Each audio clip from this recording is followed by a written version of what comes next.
Silence, all stand. Robert Fitzgerald QC was one of the 6 commissioners who oversaw the 5-year Royal Commission and personally interviewed hundreds of abuse survivors. Robert Fitzgerald, as a committed Catholic, it must have been terrible sitting there, hearing time after time that the church was a place of harm for many people. Well, I think from my own personal position, that's correct. But every day there was that personal challenge. You were hearing in private sessions and in the public hearings failings within the very church that you've grown up in and love and are still committed to. And they were just never ending. The Royal Commission only showed what we already knew, the fundamental failings in the church that need refixing, the fundamental need for renewal and reform. All the Royal Commission did was to demonstrate how urgent that is. Mark Coleridge is the Catholic Archbishop of Brisbane. He was elected President of the Catholic Bishops in Australia and is leading the push for reform in the Church. Archbishop Coleridge, the Church is up for this massive program of reform. Is it really ready for it? Can it cope? I think that there are parts of the Catholic Church which are enthusiastic for reform, others are keen enough, and so it goes on down a spectrum. But in many ways we will never be ready for the kind of reform that is called for us now. But it's being forced upon us, not just by external circumstances, I think, but also by an inner awakening that is happening within the Church. What do you mean, inner awakening? Well, I think that it can't be just a matter of a reform that's forced upon us, for instance, by a Royal Commission. That was extremely important, the Royal Commission, because we had said until then that we can manage our own affairs. We can do it ourselves. But in fact, we patently and disastrously failed to manage our own affairs, certainly when it came to the abuse crisis. But unless that external pressure is matched by a kind of inner awakening, then we will never understand the scope of the crisis that we face and the need for reform that corresponds to the crisis. For ordinary Catholics, the Royal Commission has been a time of acute embarrassment, but it's also exposed some deep flaws in the Church. Personally, I think the Royal Commission is one of the greatest gifts that could have been given to our Church. I think it was right and it was correct that people are held accountable. And I think it really revealed the double standard that our Church does live. And I think that there's an invitation to become more authentic because of this Royal Commission. Natalie attends Mass each week at Mary MacKillop's Memorial Chapel in North Sydney. Growing up, she was inspired by the selfless example of women who served the Church in schools, convents and hospitals. I grew up in a really woman-centric church. And when we talk about that now in this day and age, or we talk about women's role in the Church and how women need a place or a more significant place in the Church, I think of these women as just having an amazing undercurrent. Looked after the poor and taught the children and worked in hospitals and all of those things that were just quietly done every day. There needs to be more sense of balance in the Church, and women are tired. Women want to be heard. In July this year, rank and file Catholics gathered in Melbourne to discuss proposals for reform. So, where do we place ourselves in all this? As Catholics, do we stand up? Do we decide it's all too hard? I was invited to share the stage with Francis Sullivan, who'd been appointed by the Church to manage its public response to the Royal Commission. The biggest finding at the Royal Commission was the lack of moral leadership in the Church leadership. Somehow, we have to dig deep and ask ourselves some big questions about what this tradition has really meant to us. Truly we do. We've got to dream big, in my opinion. We've got to think in ways that come from our world. I don't accept that some of the things, for example, the bishops say are the state of play, have to be the state of play. I do not know why we can't have women deacons. I do not know why. The only thing I can find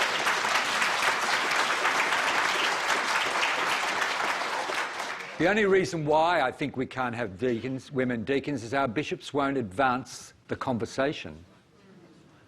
I don't know why we can't have a more inclusive approach to people of same-sex attraction. I'm trying to imagine institutions that are set up completely separately and invite the bishops to join us, where, in a way, the bishops come to see what very good custodians of the church we will be. I think bishops and lay people should stand together, shoulder to shoulder, and look in the same direction. It's a bit like you're saying. And secondly, a lot of the real oomph of the Catholic Church is already lay-led.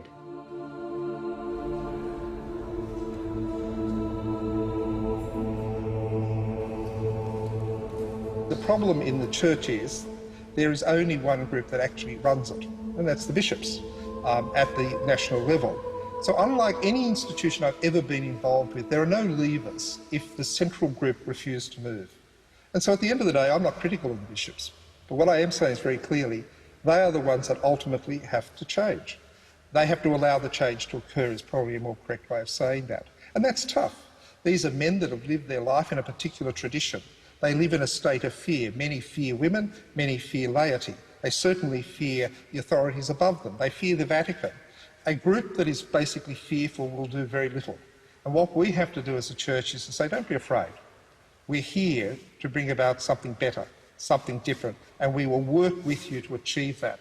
So I see the problem at the moment is that the very decision makers that need to permit the changes are the very people that are fearful of it. The bishops as a body failed in a colossal way. And I think sometimes people, and even some bishops perhaps, underestimate the scale of the failure. So when I say as a body, you had bishops here, there and everywhere making the same mistakes, often catastrophic, without any reference to each other. This was one of the facts that I awakened to over the years.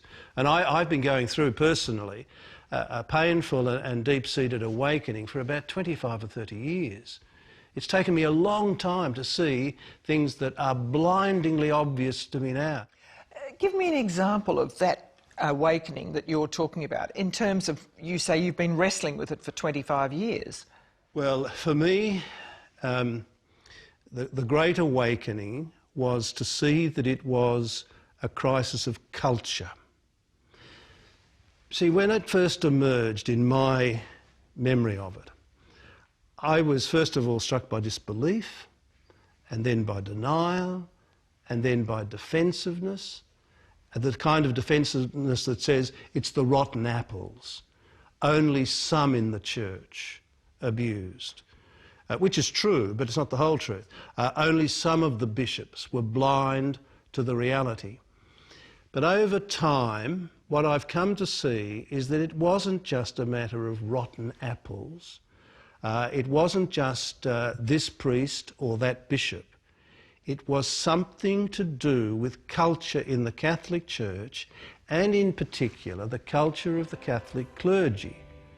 The clergy of which I myself am a member.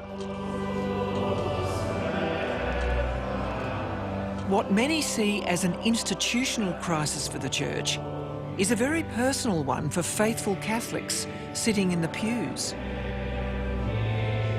I describe myself as a believer, both in Catholic faith and also in the Church.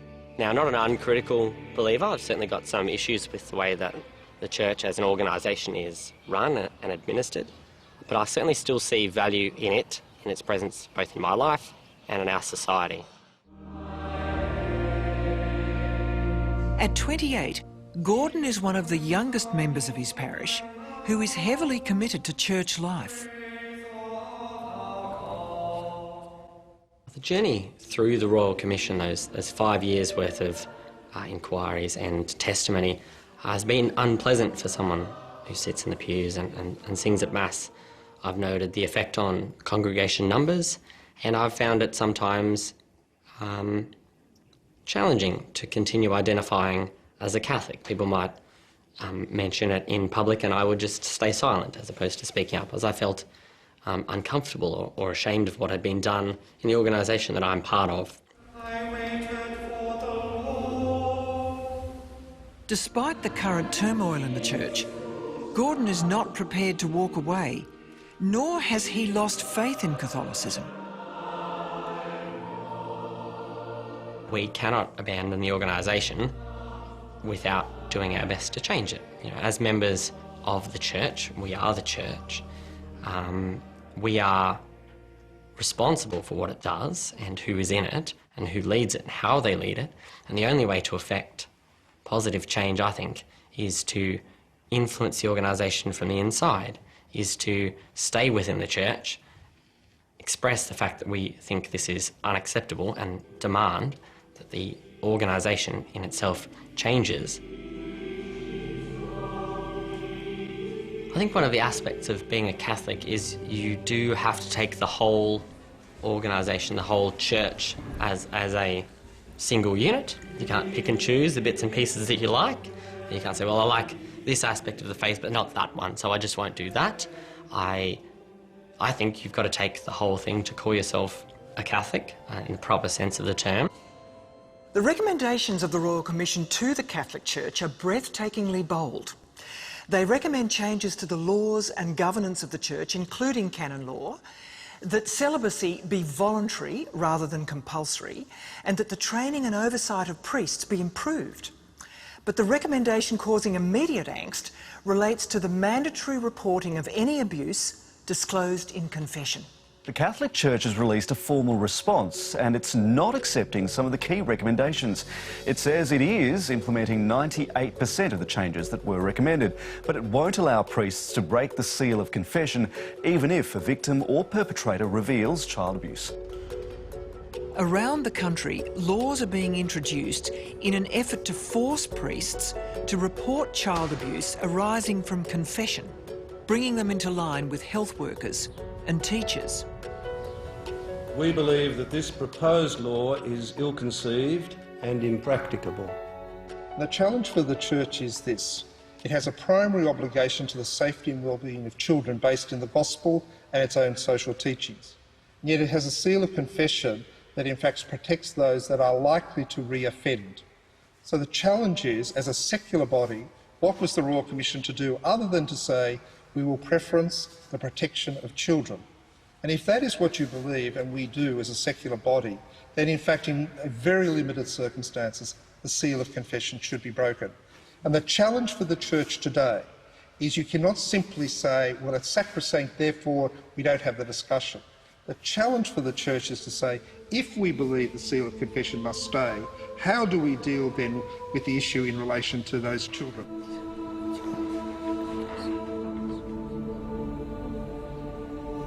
The Royal Commission, for me personally, was the nail in the coffin. I think largely, I'd left years ago, but it was a bit like, I knew it. It's like this big, massive secret, but now everybody knows. Renee is one of thousands of cradle Catholics who in recent years stopped going to Mass for a range of reasons. My faith was a big part of my upbringing, and I think, looking back, I really believed in the teaching of Jesus and really had that kind of firm belief system as part of my persona. But as Renee got older, she began to question her faith. Just a lot of seeds were planted from lots of different people. My parents and family members and friends, some of them were gay and lesbian, and I just started planting seeds, and I was thinking, there's nothing wrong with them. What is the church going on about? Okay. I was also hearing things like, that I wasn't meant to take the pill. I wasn't meant to be on, any kind of contraceptives. And I'm like 19, 20 years old, and I'm thinking, what is this for? And why should the church have to say this about my sexuality and the way I want to live my life? Renee represents a major problem for the church Breaking with generations of tradition, she had her children baptised in the Ecumenical Catholic Church, a small breakaway denomination. I feel like they're more open-minded. Largely it's about you and your belief rather than the dogma of the Catholic Church. And instead the Ecumenical Catholic way is that, it's largely believing in the Jesus teachings along with accepting people for who they are. In June 2019, Archbishop Coleridge led a delegation of Australian bishops to Rome, where they had discussions with Pope Francis, part of the regular ad limina visits. High on the agenda were plans for the forthcoming plenary council to be held in Adelaide next year. The people in Rome know that many others around the world are watching what's happening down under, because this plenary council is a remarkable event, and it has significance for the whole church, not just for us in Australia, but for the whole church. I don't want to overblow the thing at all, but nonetheless, many are watching, and Rome knows that. And Rome itself is intensely interested in what we're doing. The last plenary council was held in Sydney in 1937. Here, 32 bishops and dozens of clerics made around 600 decrees. They covered a variety of subjects, from ensuring priests steer clear of horse and dog racing, to insisting that women dress modestly, and addressing the quality of beeswax in Paschal candles. It is time to hear God speak once again through the Word and through each other anew. The Plenary Council is about the future of the Catholic Church in Australia, and that because of the time that we are in a post-Royal Commission era, is obviously a critical part to respond to. But there's a lot of other things as well. The everyday experience of people, the ability of Australians to engage in institutional faith or not, the role and participation of women and young people and people of Aboriginal descent and people of migrant backgrounds, all of that is a big part of this question of what does our future look like. It's a gathering of the whole church in a real sense under the influence of the Holy Spirit to make decisions. Preparations for the first plenary council in 80 years are well underway. Workshops and seminars canvassed the views of nearly 250,000 Catholics, with a lively set of answers, a hefty 17,500 responses. Some of the topics that are sensitive to talk about or difficult to address and are currently outside church teaching are still in people's experience. Didn't have any knowledge. So it's not saying that all of the dialogue responses are the Plenary Council agenda, but it was a space for people to speak boldly and to listen humbly to one another's experience. So with that came topics that people talked about around the ordination of women, to have married clergy or to have celibate clergy, and the pros and cons against that. What ideas do we have that can nourish our local faith community is what then everyone will answer. One of the things that has been communicated is the distrust of the bishops. And as an institution, I think there's a lot that can be learned, and they know that too. The first stage of the plenary happens in 2020. For the first time in history, up to 100 lay people will join the bishops and clerics in voting for change. But will the votes of lay people be equal to those of the bishops? The bishops will take the final decision having listened to the voices and the voice of the Holy Spirit through a long, long process of discernment. And if the bishops don't do that, we will be dealing with another colossal failure. So the whole process presumes a quality of listening in the bishops. The bishops then will take the decision, which will then need to be confirmed by the Pope, to make sure that any decisions that we make are in harmony with the doctrine and discipline of the Universal Church. So why should I say, as a lay female, consider that I'll have any role to play that might change things? Well, in a very basic and human sense, it's the only game in town. So you can either not play or you can play. My view is you play. And I think most people in Australia would expect the laity to play a very important place in this process. The second thing is, at some point, the evidence that has been elicited that there needs to be a change in the way the church is governed, including the way it treats men and women, laity and others, it surely must dawn on the leadership of the church that the model that is currently in place is illegitimate. It no longer is supported by its own people, yet alone by the community at large. The community at large looks at this model, this extraordinary church that does great work, with amazement that it is incapable of making the changes that most of us see as just simply common sense. For the Catholic Church in Australia to reclaim its place as an authentic public institution offering a real message of hope, much will depend on what emerges from this high-stakes plenary conference in 2020, and then how the Church will go on to institute real change. I don't see that there's anything wrong with the Church having a good look at itself. I don't see that there's anything wrong with how they question themselves in modern Australia. There's absolutely nothing wrong with that. But I'm just wondering who outside of an academic understanding of Catholic life will really understand what this means, and who is really going to be heard, and is it all just lip service? We're in this post-Royal Commission era. We've got this huge opportunity to really respond courageously in all of these open spaces of conversation. And I think we're trying to lean into it as best we can. And I think if we don't, then we're not doing ourselves or God any favours.